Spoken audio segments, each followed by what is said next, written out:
आशीष जी, आपसे बात शुरू करूंगा। सामान्यता में जो नॉन पॉलिटिकल लोग होते हैं उनसे शुरू करता हूँ, लेकिन आज मैं खुद को रोक नहीं पा रहा, मुझे लग रहा नहीं, समाजवादी पार्टी से बात शुरू होनी चाहिए। अभी दंगा भड़काने में FIR हुई थी और उसके 3-4 दिन के 5-10 दिन के भीतर बिजली चोरी की भी हो गई। बताया जा रहा है 16.5 किलोवाट का लोड था और 2-2 किलोवाट के 2 कनेक्शन धीरे से लगवा रखे थे भैया ने। आशीष जी, मतलब दंगे में आप ये कह सकते हो कि साहब गलत हमारा नाम डाल दिया, राजनीतिक प्रतिशोध है, लेकिन बिजली चोरी में तो ये भी नहीं चलेगा फार्मूला कि राजनीतिक तौर पर हमको प्रताड़ित किया जा रहा है। आशीष जी। अमिताभ जी, अभी जो चीजें सामने आ रही हैं, अब इसमें सत्य क्या है और कितना है, ये तो अभी मेरे ख्याल से थोड़ा वक्त और बीत जाएगा तो पता चलेगा। यदि ऐसा सत्य में ऐसा हुआ है तो वाकई में एक बहुत गंभीर स्थिति है कि एक सांसद के घर पे ऐसी स्थिति अगर होगी तो कहीं ना कहीं समाज में, पार्टी में इसका एक बहुत बड़ा जो है गलत संदेश जाता है। तो मैं ऐसी उम्मीद करता हूं कि जैसा अभी उनके पिताजी ने भी कहा कि उनके यहाँ सोलर पैनल भी लगे हुए थे, और आमतौर पे जो लोग सोलर पैनल लगवाते हैं तो उनके यहाँ पूरा जो लोड रहता है वो सोलर पैनल्स पे रहता है जब तक गर्मी का मौसम रहता है। जहां ठंड आती है तो फिर आप सोलर पैनल के साथ साथ जो आपकी जो बिजली है जो आप नॉर्मली लेते हैं उस पे भी लोड आने लगता है कुछ ना कुछ। तो मुझे लगता है कि थोड़ा सा इंतजार कर लें, देख लें सच क्या है, और अगर उन्होंने कोई गलत किया है तो निश्चित रूप से जो कानून है, जो कार्रवाई बनती है वो उनके खिलाफ। आशीष भाई, इसमें 2 बातें हैं। सोलर पैनल की बात तो अभी छोड़ देते हैं, क्योंकि जो मीटर उनके यहाँ लगे थे 3 मंजिल पर, 3 मंजिल की इमारत है उनकी, एक कनेक्शन शफीकुर रहमान बर्ग के नाम है, एक जिया के नाम है। उन मीटर्स की जब जांच कराई गई, टेक्निकल जांच हुई, तो पाया गया उन सारे मीटर्स में कि इनमें खूब टेम्परिंग की गई है तबीयत से। उसका सोलर से कोई लेना देना नहीं। जो लोग सोलर लगवाते हैं वो सामान्य बिजली के मीटर में टेम्परिंग नहीं करते ना। आपने सोलर लगवाया, आपने रसायन कोई दुनिया का सबसे आधुनिक यंत्र लगवाया, वो अलग विषय है। मसला है आपने मीटर में टेम्परिंग की, बात खत्म हो गई, जेल जाओ। यही तो मसला है। आपने कितने वाट का लगवाया नहीं लगवाया, मैं उस बहस में नहीं पड़ रहा। और आज की तारीख में कोई 2 कमरे का फ्लैट भी लेके रहता है, वो 2 किलो वाट पे चल रहा है।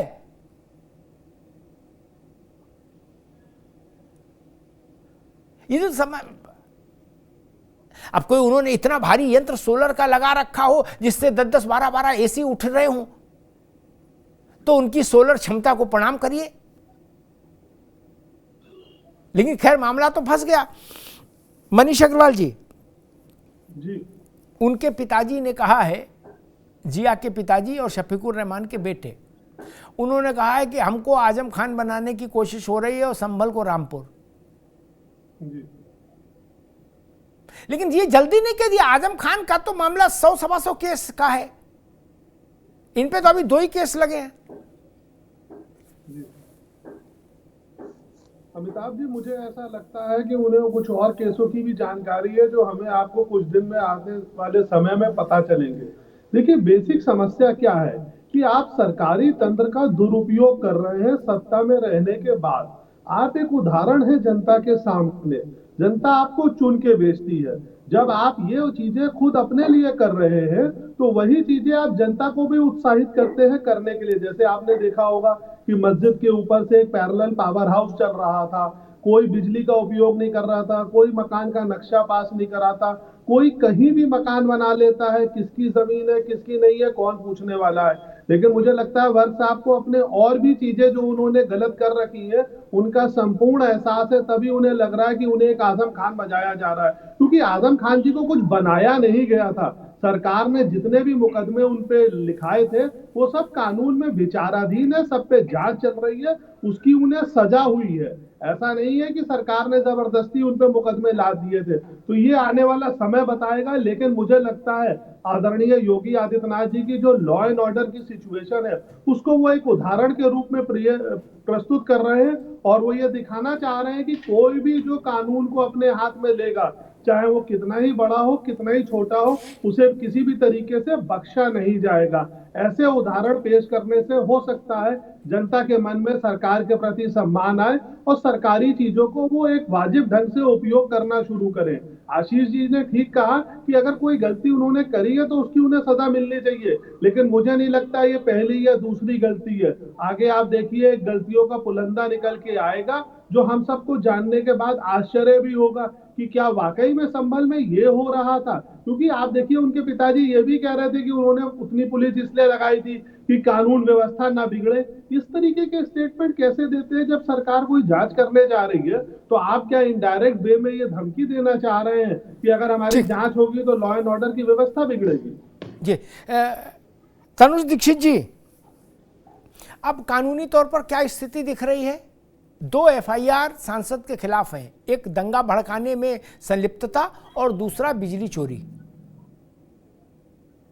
देखिए दोनों ही गंभीर अपराध है अपने आप में और नॉन बेलेबल ऑफेंस भी है।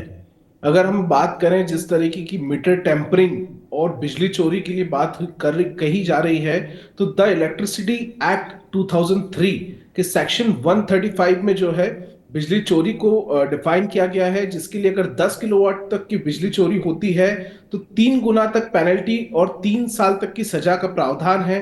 वहीं अगर 10 किलोवाट से ऊपर की चोरी होती है तो 5 साल तक की सजा और 6 गुना तक की पेनल्टीज का प्रावधान है। ये जो अमाउंट उनका निकलेगा उसमें। साथ ही साथ अगर मीटर टेम्परिंग हुई है तो उसके लिए भी 3 साल तक की सजा और 10,000 रुपए तक का जुर्माने का प्रावधान है। तो ऐसे में अमिताभ जी स्थितियां बिल्कुल भी सामान्य नहीं दिख रही हैं। देश में कई सारे प्रकरण हम देखते हैं बिजली चोरी के, जिसके अंदर गंभीर अपराध के रूप में श्रेणी में से लिया है और उसके लिए सजाएं भी आम जो लोग होते हैं उनको तो मिलती ही हैं। तो निश्चित रूप से जब ये चाहे सांसद भी हो और अगर इस टाइप की अगर गतिविधियां हो रही है, क्योंकि वो बिल्स की कुछ कॉपीज वायरल भी हो रही है, उसमें देखा भी गया है 0 रुपए का बिल और टोटल 27 यूनिट 28 यूनिट, जो कि गरीब के घर में एक बल्ब लगाने पे भी इतने यूनिट का बिल आ जाता है, इससे ज्यादा आ जाता है। वहां वो उनके घर में 16 किलोवाट की बिजली इस्तेमाल कर रहे हैं और जब बिल आता है तो वो 27 यूनिट 28 यूनिट का बिल आता है। मतलब एक वाकई में बेहद ही गंभीर विषय है। और ऐसे में जो कार्रवाई और एफआईआर रजिस्टर्ड हुई है तो उसमें निश्चित रूप से आगे कार्रवाई भी होगी और इन्हें उसका सामना भी करना पड़ेगा। जी अमिताभ जी, ठीक बात है। प्रशांत पटेल जी, समाजवादी पार्टी और खुद जियाउर रहमान वर्क और उनके पिताजी सब ये कह रहे हैं कि भाई ये राजनीतिक प्रतिशोध है, पॉलिटिकल वेंडेटा है। जब संभल दंगा में एफआईआर हुई तब भी उनका यही वर्जन था, अब बिजली चोरी में हुई तब भी यही वर्जन है कि भाई हम चूंकि समाजवादी पार्टी के हैं और मुसलमान हैं इसलिए हमारे खिलाफ ये साजिश हो रही है। जी अमिताभ जी नमस्कार। नमस्कार भैया। देखिए जियाउर रहमान बर्क ने ये बात सही कही है कि उनका हाल आजम खां जैसा होने वाला है, क्योंकि वो आजम खां को फॉलो कर रहे हैं। सन 2019 में आजम खां के विरुद्ध भी बिजली चोरी का मुकदमा हुआ था। उनका हमसफर रिजॉर्ट में बिजली चोरी पकड़ी गई थी, 29 लाख का जुर्माना लगाया गया था। अभी सितंबर 2024 में उनकी पत्नी ने वो जुर्माना भरा है, अब जाकर के मुकदमा समाप्त हुआ है। और उनका एक रेस्टोरेंट भी चलता था, उसमें भी बिजली चोरी की पकड़ी गई थी और पानी का भी बिल बकाया था, उसका भी मुकदमा हुआ। तो इस अगर परिप्रेक्ष्य में देखा जाए तो आजम खां को ही फॉलो कर रहे हैं। बिजली चोरी आजम खां भी कर रहे थे और बिजली चोरी सांसद महोदय भी हैं। और जब चूंकि बिजली चोरी तो समाजवादी पार्टी के लोगों का शकल है, मतलब ये लोग तो संस्थागत तरीके से अपने सरकार के रूप में बिजली चोरी को ये लोग प्रोत्साहित करते थे। एक जब अखिलेश जी जब मुख्यमंत्री थे तो एक सभा में गए थे, मुसलमान बहुल क्षेत्र में गए थे, तो उस क्षेत्र में वो कह रहे थे, उन्होंने लोगों से पूछा कि भाई हमने बिजली चोरी पर कोई कार्रवाई नहीं की है और हमने पुलिस को कह दिया कि अगर कोई बिजली चोरी हो तो कोई कार्रवाई मत करना, इसलिए हमको वोट दो। फिर आजम खां भी उसी सरकार के दौरान 12 से लेकर के 17 के बीच में एक मुस्लिम सम्मेलन में कह रहे थे, उनसे मुसलमानों से पूछ रहे थे कि क्या तुम्हारे यहाँ कोई बिजली विभाग वाले आए क्या? किसी की हिम्मत नहीं कि मुसलमान के यहाँ कोई बिजली की चेकिंग कर सके। ये समाजवादी पार्टी सरकार में होता था कि भाई मुस्लिम एरिया में कोई बिजली विभाग वाला तो घुस ही नहीं सकता। इसलिए तो आप आज और कल देखिए ना, तो 2000 से अधिक आरएएफ पुलिस वालों को वहां जाना पड़ा आपको मीटर चेक करने के लिए कि बिजली चोरी हो रही, मीटर लगाए कि नहीं लगाए। उस क्षेत्र में आपको 1000-2000 पुलिस वालों को लेकर के जाना पड़े। तो आप समझ लीजिए कि लोगों की मानसिकता क्या है कि वो सरकार को अपनी बपौती जो सरकारी जो संस्थान है और जो संसाधन है उनको बपौती समझते हैं कि भाई घर की खेती है, जैसे मन चाहे चलो करो, टैक्स तो हमें देना नहीं है। तो ये मानसिकता, वही लोग दिन भर संविधान कानून करते हुए हम संविधान को मानते हैं, कानून को मानते हैं। ये संविधान कानून तो अब डंडे की जोर मानते हैं, मजबूरी इसलिए मानते हैं, वैसे थोड़ा मानते हैं। तो इस परिप्रेक्ष्य में जियाउर रहमान बर्क जी की बात बिल्कुल हूँ कि आजम खां के रास्ते पर चल रहे हैं, और इसी तरह अगर आजम खां के रास्ते पर चलते रहेंगे तो निश्चित तौर पर उनका हाल भी आजम खां की तरह ही होगा। आशीष भाई, मतलब ये जो बात प्रशांत पटेल ने बताई, इसका मतलब ये रवायत पुरानी है। जब आजम खान पर भी बिजली चोरी के मुकदमे हो चुके तो जियाउर रहमान पे हो गए तो कौन चिंता की बात है? नहीं, देखिए, एक सांसद के खिलाफ इस तरीके की बात आती है तो कहीं ना कहीं है चिंता का वो विषय। तो सांसद, एक मिनट, वो तो सांसद, विधायक, मंत्री और अघोषित मुख्यमंत्री सब रह लिए थे आजम खान। तो जब वो बिजली चोरी में चले गए, नहीं, इसका मतलब मैं समझने की कोशिश कर रहा हूं कि रवायत पुरानी है क्या? नहीं, देखिए, इसमें कोई कवायद की बात नहीं है, और मुझे लगता है कि अगर ऐसी कोई बात आ रही है तो अभी पूरी तरह वो सच सामने आ जाए। और जो बात अभी जो दंगा भड़काने वाले गई थी उससे हम लोग सहमत नहीं है, क्योंकि फ्राइडे को इन लोगों ने इल्जाम लगाया था कि एक सभा में जो है सपा सांसद ने वहां लोगों को भड़काया। तो आपने फ्राइडे को कोई कार्रवाई नहीं करते हैं, आप उस पर कोई बातचीत भी नहीं करते हैं, प्रशासन शनिवार को भी नहीं करता है। आप संडे की जो सर्वे था उसे थोड़ा आगे भी बढ़ा सकते थे यदि आपको पूर्णतः इस बात की सूचना थी कि ऐसा कुछ किया गया है। तो एहतियातन ऐसी चीजें की जाती है, लेकिन की नहीं गई, तो उस पे तो हम लोग सहमत नहीं है। लेकिन हाँ, ये जो अभी जो बात कही जा रही है जिसको लेकर के, तो ये एक निश्चित रूप से कहीं ना कहीं बात जो है वो संदेह में ला रही है कि अगर मीटर में टैंपरिंग आ रही है और जो बिजली का बिल जो इतना कम आ रहा है लोड, तो वो तो गंभीर विषय है। उस पे जो है निश्चित रूप से कहीं ना कहीं एक ऐसी स्थिति बन रही है जो कि एक सांसद या किसी भी व्यक्ति के लिए, और विशेष रूप से एक सांसद के लिए, इस तरीके की स्थिति बिल्कुल नहीं बननी चाहिए।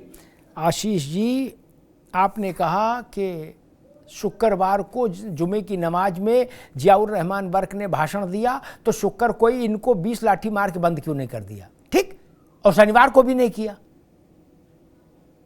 ठीक है, क्यों नहीं किया वो तो वहां का एसपी जाने, डीएम जाने। लेकिन मैं एक सामान्य पत्रकार की बुद्धि से समझता हूं कि संडे को सर्वे होना था। जियाउर रहमान को बंद करना कोई बहुत बड़ी चीज थोड़ी ना है, बंद तो कर दिया जाएगा मान लीजिए। लेकिन बंद कर देते तो आप ही सब लोग संभल में कूदते और कहते कि हाय हाय बताओ जियाउर रहमान को बंद कर दिया। तो अभी जितने पत्थरबाज आए उससे 5 गुना ज्यादा पत्थरबाज, आगजनीबाज वाले संभल में कूदते तो सर्वे तो नहीं हो सकता था इस स्थिति में। इसलिए भी कई बार इस चीजों को टाला जाता है कि ठीक है, नोट करके रख लो, जब स्थिति अनुकूल होगी तो नाप दिया जाएगा। नप गए। मनीष जी, कहा जा रहा है कि दंगा भड़काने वाली बात से सहमत नहीं है, बिजली वाला देखा जाएगा, अगर किया है तो भरेंगे। देखिए, इनके सहमत होने ना होने से क्या फर्क पड़ता है? आप देखिए, अभी भाजपा के प्रवक्ता कह रहे थे अगर हमारे आपके घर पे बिजली चेक करने कोई आएगा तो क्या 1000 पुलिस वाले लेके आएगा बिजली का मीटर चेक करने के लिए कि इसकी स्थिति क्या है, और उसके बाद भी बिजली के मीटर की रिपोर्ट बस बनाने के लिए आएगा और रिपोर्ट बना के ले जाएगा। 1000 पुलिस वालों की जरूरत तो मुझे लगता है शायद उस दिन जब दंगा हुआ था तब इतना बड़ा इंतजाम सर्वे के लिए भी नहीं करना पड़े। तो पुलिस की एप्रीहेंशन जो है उस चीज को हमें समझना चाहिए कि पुलिस किस एप्रीहेंशन से वहां कार्रवाई कर रही है। पुलिस को कितनी जानकारी है वहां पे, ये तो हमारी जानने का विषय नहीं है, ये लॉ एंड ऑर्डर का विषय है, पुलिस को मालूम होगा।